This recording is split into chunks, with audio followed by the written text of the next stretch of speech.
بما علمتنا وعلمنا ما ينفعنا وزدنا علما يا رب العالمين. Berbahagia Tuan Pengerusi Surah Al-Hijrah, ahli jawatan kuasa Surah Al-Hijrah, tuan-tuan imam, tuan-tuan dan puan-puan muslimin dan muslimat yang dirahmati Allah Ta'ala sekalian. Alhamdulillah, syukur kehadrat Allah Subhanahu wa Ta'ala, dan dengan limpahan kurnianya, taufik dan inayahnya dapat kita bertemu pada malam ini, setelah mana kita dapat untuk berbuka puasa pagi hari yang kedua di bulan Ramadan ini. Semoga kita tergolong di kalangan mereka yang dinyatakan oleh baginda Nabi Muhammad sallallahu alaihi wasallam, man shama ramadhana imanan wa ihtisaban ghufira lahu ma taqaddama min dhanbihi. Barang siapa yang berpuasa di bulan Ramadan dengan penuh keimanan dan mengharapkan ganjaran yang baik daripada Allah, maka diampunkan dosa-dosa yang dilakukan dahulu. Yang dimaksudkan dengan dosa-dosa yang diampunkan itu ialah dosa-dosa kecil. Adapun dosa-dosa besar, tak dapat tidak mesti dengan bertaubat kepada Allah Subhanahu wa Ta'ala. Sebagai pengisian tazkirah sebelum kita qiyam Ramadan pada malam ini, suka saya nak menyampaikan tajuk yang agak relevan lagi untuk peringkat awal kita berada di bulan Ramadan ini. Ya. Diminta kenderaan plate number BKH 6225, BKH 6225, kemudian WJU 7664, WJU 7664, dan WJS 2929, WJS 2929 diminta mengubah kenderaan. Baik, yaitu tajuk berkait dengan amalan Rasulullah sallallahu alaihi wasallam di bulan Ramadan. Apakah yang Nabi buat dalam bulan Ramadan yang kita nak ikut?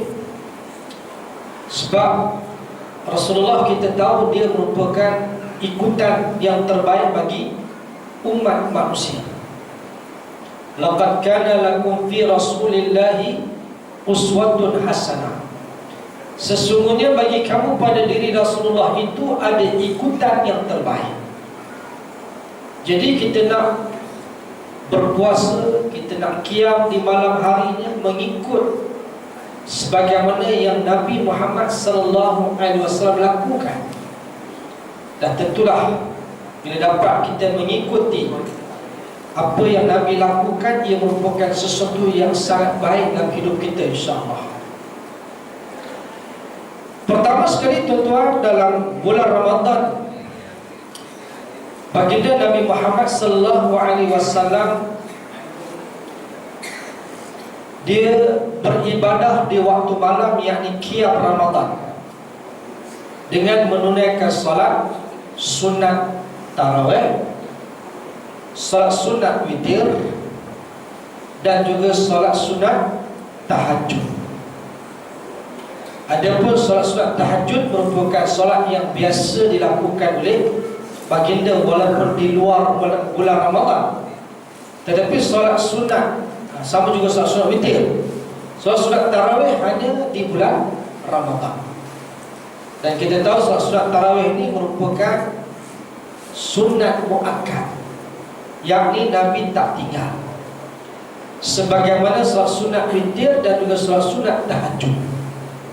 Yang ni yang kita nak jaga dalam bulan Ramadan ni tuan-tuan. Solat tarawih ni kita tahulah minimalnya 8 rakaat. Itu yang minimal 8 rakaat. Lebih sikit 20 rakaat. Nak lebih lagi 36 rakaat. Boleh belakalah. 8 pun sunnah, 20 pun sunnah, 36 rakaat pun sunnah. Sunnah belaka.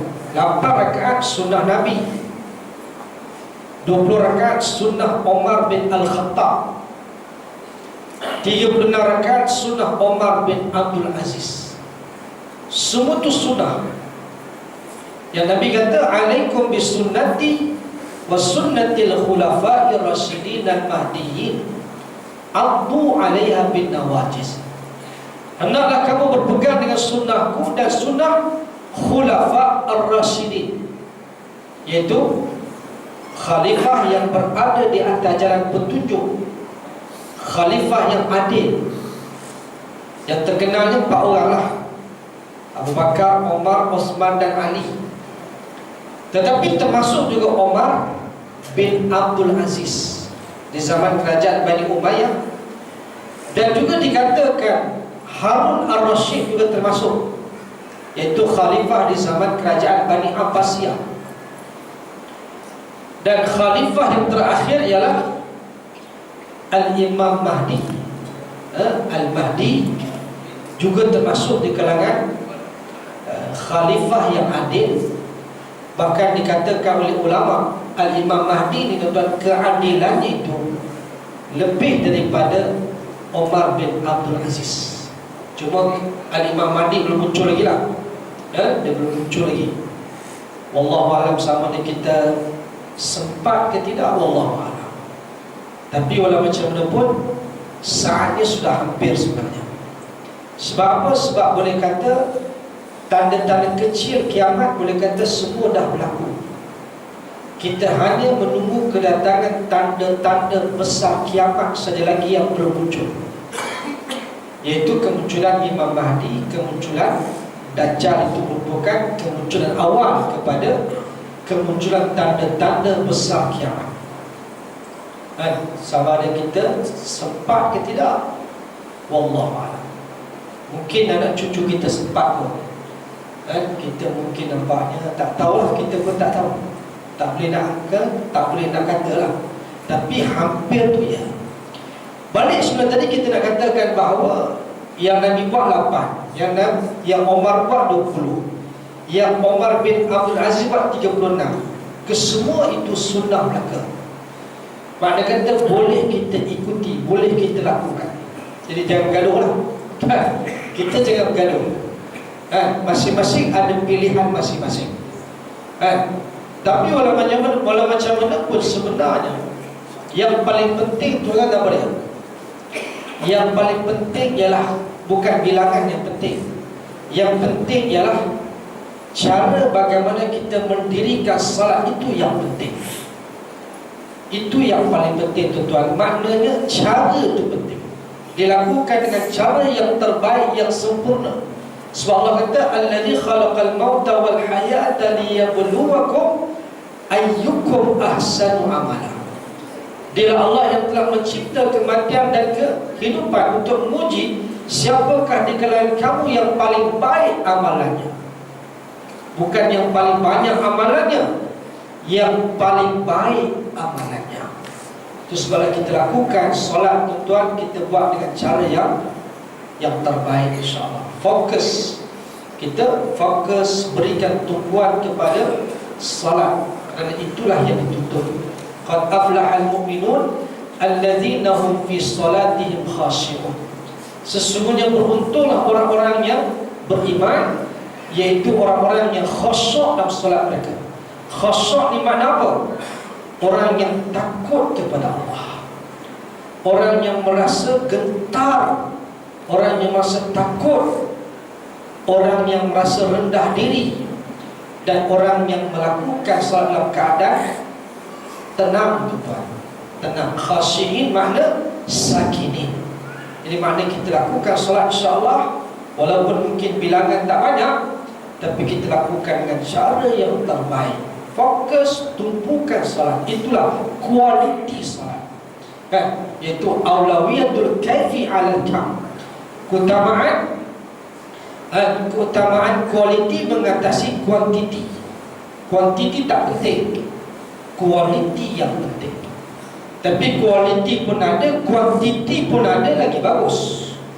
Dan kalau banyak lagi bagus, tapi dengan kualiti. Ini dalam Islam dia melihat kepada kualiti. Tekun dibuat dengan cara yang paling sempurna insya-Allah. Ini makna nak sebut solat sunat tarawih ni tuan-tuan minimal 8 rakaat. Diikuti dengan solat sunat witir. Solat witir juga tuan-tuan bukan setakat dilakukan di bulan Ramadan sebenarnya.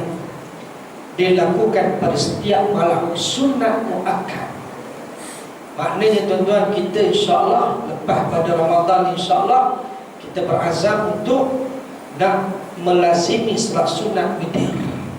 Sebelum tidur tuan-tuan, kita ambil wudu, sembahyang witir 3 rakaat, 2 salam ataupun 1 salam.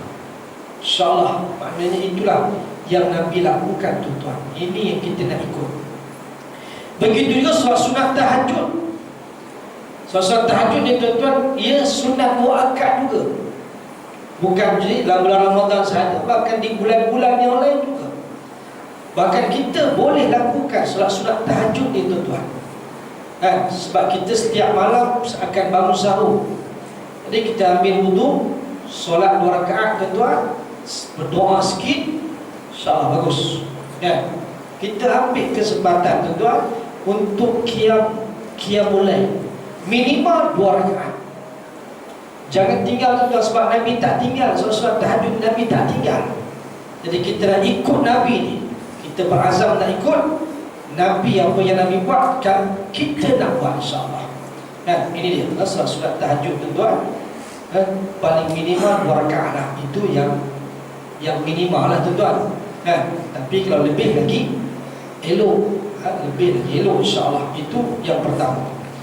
Yang kedua ni tuan-tuan, Nabi sallallahu alaihi wasallam dia beriktikaf di bulan Ramadan. Antara amalan Nabi sallallahu alaihi wasallam tuan-tuan, dia beriktikaf di bulan Ramadan. Dia lebih-lebih lagi pada 10 malam yang terakhir.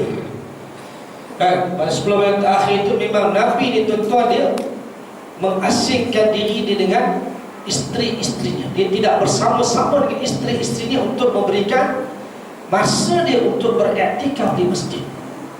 Kita alhamdulillah tuan-tuan di Kuala Lumpur ni, di Lembah Kelang ni alhamdulillah, boleh kata banyak masjid-masjid yang menganjurkan qiyamul lail, khususnya pada 10 malam yang terakhir. Jadi kita penuhkan masjid-masjid ni tuan-tuan untuk beriktikaf qiyamul lail. Ini merupakan amalan yang Nabi lakukan, yang kita kena buat insya-Allah. 10 malam yang terakhir lebih lagi lah insya-Allah kita beriktikaf. Niat iktikaf lah. Makna setiap hari kita boleh masuk masjid, sembahyang 2 rakaat, niat iktikaf, dapat pahala iktikaf. Sebab iktikaf ni dikaitkan dengan bulan Ramadan. Ayat iktikaf tu pun juga tuan-tuan, ayat lepas mana Allah sebut tentang kefarduan puasa, Allah sebut tentang iktikaf. Mana iktikaf ada kaitan yang cukup rapat dengan bulan Ramadan. Seterusnya tuan-tuan, Nabi sallallahu alaihi wasallam dalam bulan Ramadan, dia antaranya tuan-tuan, dia banyak bersedekah. Nabi seorang yang pemurah, dan Nabi lebih pemurah di bulan Ramadan. Nabi sangat pemurah di bulan Ramadan. Maknanya tuan-tuan, kita kira bersedekah lah. Tiap-tiap hari ni tuan-tuan, katalah minimal RM1. Satu hari tuan-tuan kita nak sedekah minimal RM1. Tetapkan begitu. Tapi bukanlah RM1 kot, lebih lah kot. Orang doktor kebun ni orang kaya, takkan RM1. Tapi nak sebut RM1 paling minimal tuan-tuan. Masuknya masjid, letakkan duit dalam tabung lalu ya tuan-tuan, Kan, kita selalu tengok dah, cukup masuk ya tuan-tuan. Kan, sungguh. Sebab apa sedekah ni tuan-tuan, apabila kita beri, dia menyuburkan harta kita. Dan antara kelebihan bila kita sedekah ni tuan-tuan, harta kita bertambah berkat, rezeki luas, mudah kita mendapat rezeki daripada Allah. Sebab Allah sendiri yang jamin. Kan? Allah kata wa ma anfaqtum min syai'in fa huwa yukhlifu. Dan apa-apa yang kamu sumbangkan daripada sesuatu, maka dia Allah gantikan. Allah yang suruh sedekah, Allah juga yang gantikan tuan-tuan. Percayalah. Kan? Kita banyakkan sedekah bulan Ramadan itu insya-Allah. Kan? Kemudian apa lagi tuan-tuan? Kita dapat apa lagi? Kita dapat menghindarkan bala dan penyakit. Sedekah juga tuan-tuan, dunianya, maknanya dari sudut kelebihan dunianya, dapat menghindarkan bala dan penyakit. Bahkan juga tuan-tuan, orang yang sakit, antara cara dia nak berubat dengan dia memberikan sedekah, dipanggil at-tadawi bis sadaqah. Mencari kesembuhan berubat dengan kita beri sedekah. Maknanya kita niatkan tuan-tuan, bila kita sedekah tu kita niat minta pada Allah sembuhkan sakit yang ada pada kamu. Itu salah satu cara kita nak minta kesembuhan dengan Allah Ta'ala. Sedekah niat, makna kata minta pada Allah, ya Allah ya Tuhan, aku bersedekah, dengan sedekah ini aku mohon kepadamu sembuhkan sakit aku. Ini maknanya berubat dengan sedekah. Sedekah dapat menghindarkan daripada bala dan juga penyakit. Begitu juga tuan-tuan, sedekah ni tuan-tuan, dia punya pahala besar. Dan timbangan nanti kita di hari akhirat tuan-tuan, amalan timbang kita akan berat bila kita banyak sedekah. Kiralah kan, RM1 kita bagi tuan-tuan, nilainya 700. Dan 7 tangkai, setiap tangkai 100, jadi 700. RM1 700 pahala kita dapat. Tu kalau RM1, kalau RM10, RM7,000. RM1, RM70,000. RM1,000, RM700,000. Tak banyak tu pahala. Itu yang biasa-biasa. Di bulan Ramadan ni tuan-tuan, Allah boleh bagi lebih daripada itu lagi. Percayalah tuan-tuan. Kan? Sedekah ni tuan-tuan merupakan satu amalan yang cukup baik untuk kita, dunia dan juga akhirat kita dapat kelebihan insya-Allah. Baik. Sedekah, Nabi dia banyakkan sedekah di bulan Ramadan. Bahkan Nabi pernah ditanya, kan, sedekah apa yang paling afdal? Nabi kata sedekah di bulan Ramadan. Sama juga tuan-tuan, kita di bulan Ramadan ni tuan-tuan, kita niatkan kita apa? Kita bayar zakat. Kan, zakat harta simpanan. Kan, kita pimpinan pun memang nak bayar zakat juga. Jadi kita bayar di bulan Ramadan. Bayar zakat di bulan Ramadan tak sama dengan di luar Ramadan.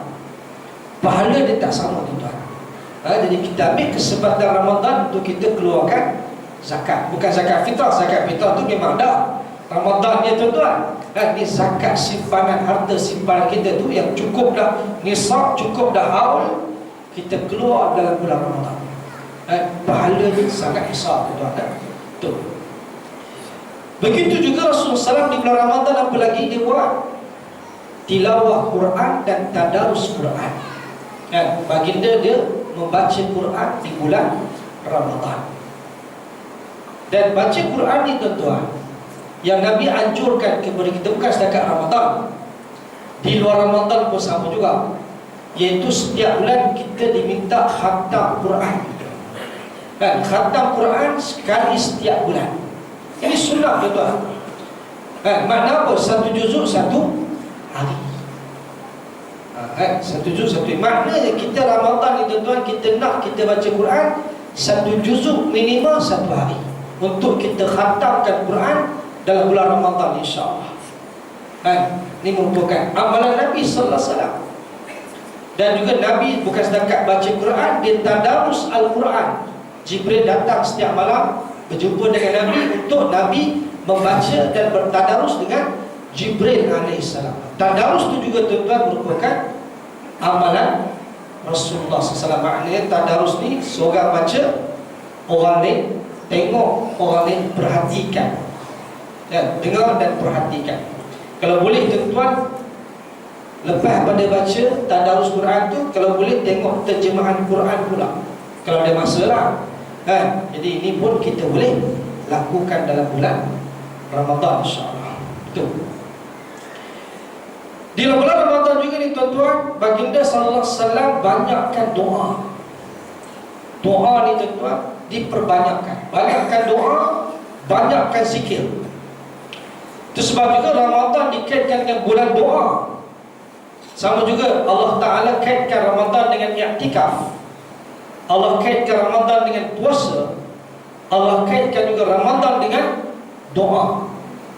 Lepas ayat-ayat Quran yang menyebut tentang kefarduan puasa, kan? Ya ayyuhallazina amanu kutiba alaikumusiyam. Kemudian ayyaman ma'dudat.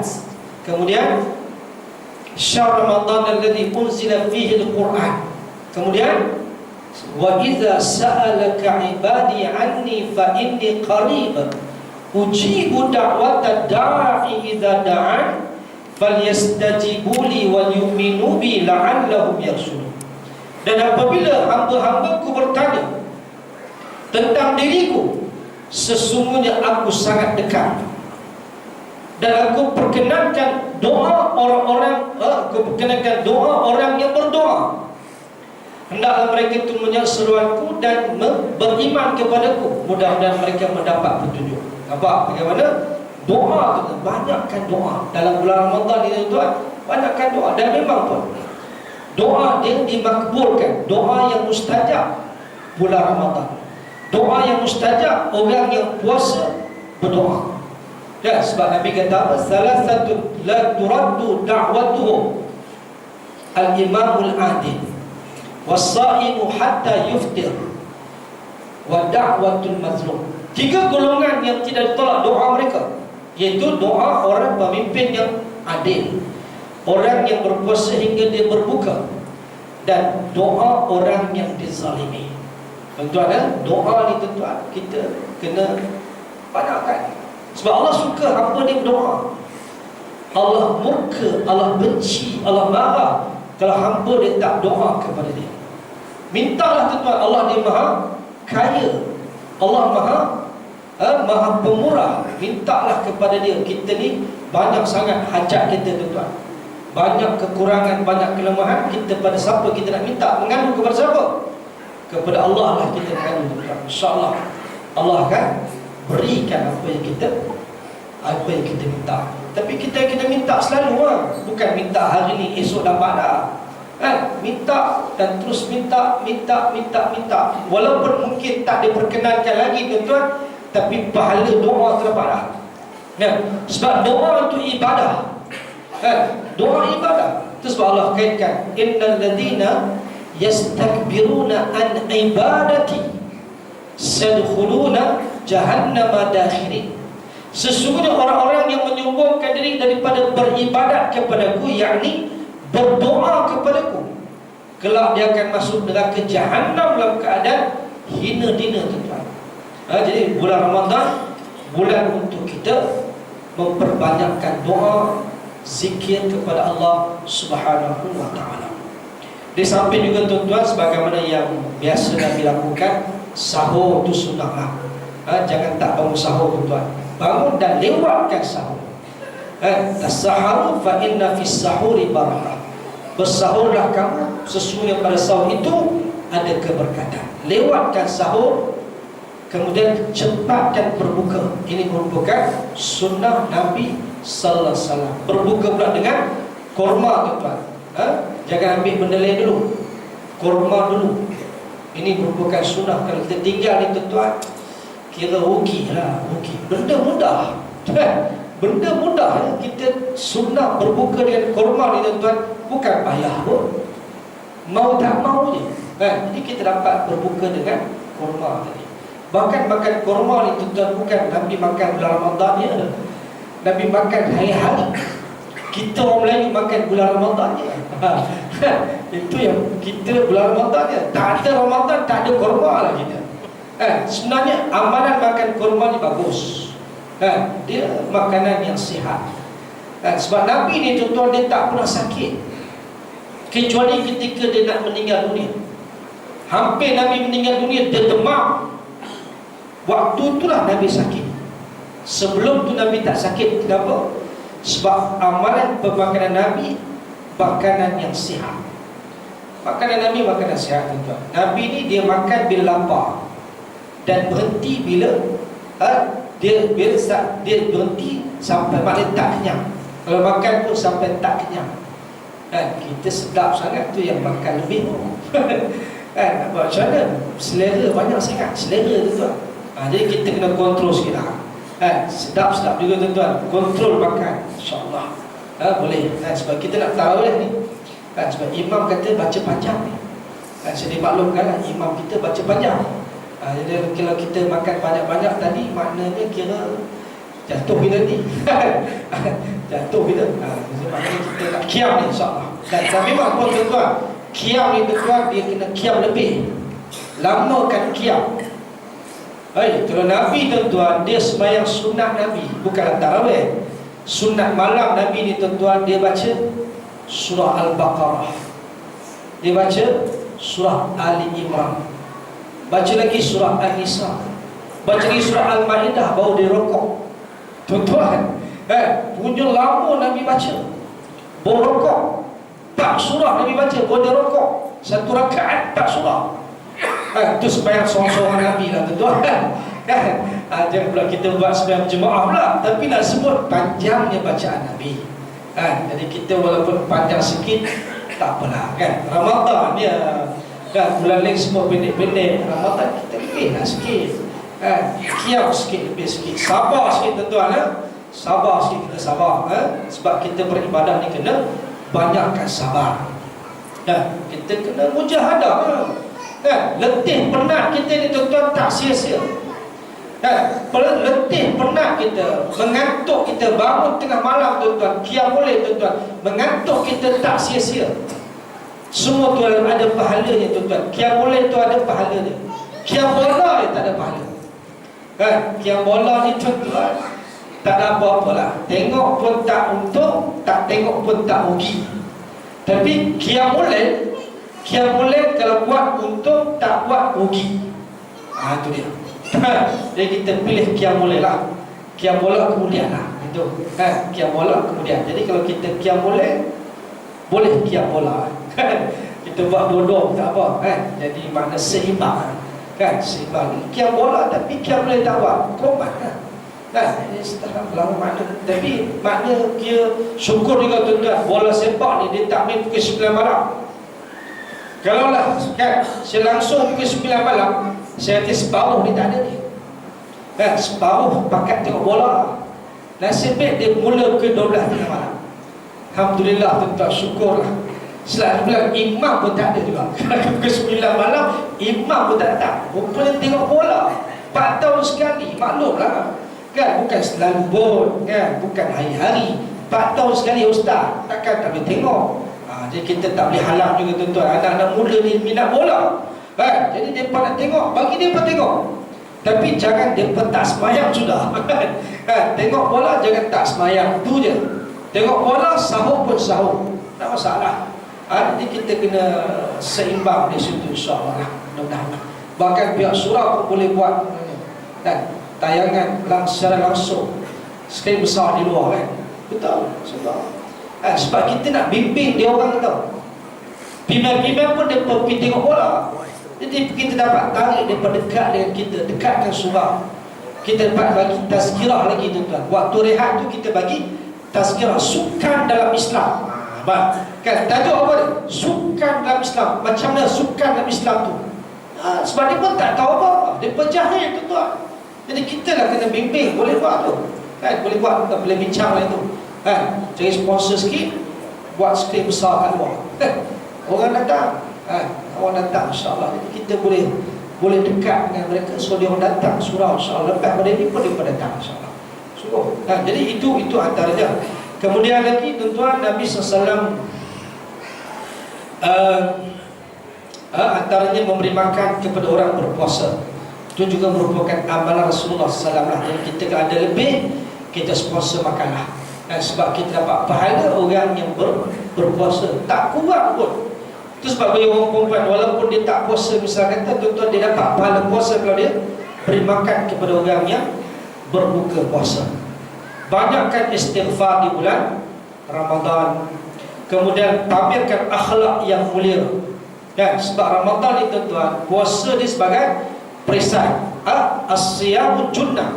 Puasa ni tuan-tuan, dia perisai daripada kita melakukan perbuatan-perbuatan yang terlarang, tuan-tuan. Itulah kita, alhamdulillah, puasa ni tuan-tuan, dia mengajar kita untuk menjauhkan diri kita daripada melakukan perbuatan dosa, perbuatan maksiat kepada Allah. Dan puasa itu bukan setakat puasa dari sudut menahan makan dan minum, tuan-tuan, tapi puasa kita ialah puasa dalam arti kata puasa daripada melakukan dosa kepada Allah, menahan diri kita daripada melakukan dosa. Itulah sebenarnya puasa yang sebenarnya kita nak hayati, insya-Allah.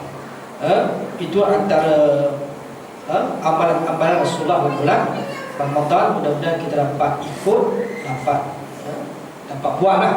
Kalau kita dapat buat tadi, itu merupakan sesuatu yang sangat baik untuk kita, insya-Allah. Saya kira sekadar itu dulu untuk kali ini, malam ini. Semoga ada kebaikan dan manfaat kepada kita semua. Aku qauli hadza wa astaghfirullah li wa lakum. Cuma di belakang, di luar sana tuan-tuan, ada pewangi syifa, pewangi yang dibacakan ayat-ayat Al-Quran, zikir dan doa-doa yang terpilih untuk kenderaan, untuk rumah dan sebagainya. Tuan-tuan boleh dapatkan di luar, insya-Allah. Setakat itu dulu. Aku qauli hadza wa astaghfirullah li wa lakum. Wassalamualaikum warahmatullahi wabarakatuh.